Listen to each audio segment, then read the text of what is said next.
સંવેદનશીલ વિસ્તારમાં આવેલા ભૂતળી ઝાપાથી ફતેપુરા 4 રસ્તા અને વારસિયા આરટીઓ સુધીના ગેરકાયદે બનાવવામાં આવેલા આડેધડ શેડ ગલ્લા લારીઓ પાલિકા તંત્રની દબાણ શાખા દ્વારા દૂર કરવામાં આવ્યા હતા।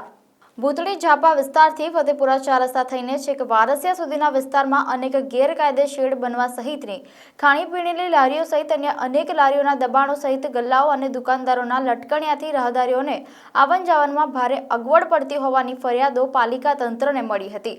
જોકે પાલિકા તંત્રની દબાણ શાખા દ્વારા વિસ્તારમાંથી ગેરકાયદે દબાણો છેલ્લા કેટલાક સમયમાં 5 થી 6 વખત હટાવવામાં આવ્યા હતા। આમ છતાં નજીવા સમયમાં જ તમામ દબાણો યથાવત ગોઠવાઈ જતા હોય છે।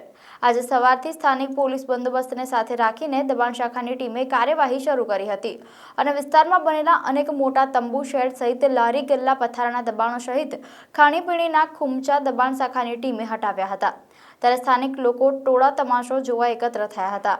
પાલિકા તંત્રની 2 દબાણ શાખાની ટીમે વિસ્તારમાંથી 1 ટ્રક જેટલો દબાણનો માલ સામાન કબજે કરીને પાલિકા સ્ટોરમાં જમા કરાવ્યો હતો। આ ભૂતળી ઝાપા આપણે આ જે મેદાન છે ત્યાંથી ચાલુ કરવામાં આવેલી છે, જ્યાં શેડ ને બધું હટાવવાની કામગીરી ચાલુ છે અને આપણે આજનો પ્રોગ્રામ છે આરટીઓ સુધીનો છે। કેટલા દબાણો દૂર કરવા? દબાણોમાં જે શેડ છે 2-3 મોટા શેડ પણ દૂર કરવામાં આવેલા છે। લારી 1 જ 2 લારી પણ ઉઠાવવામાં આવી છે। ગોપાલભાઈ ભરવાડ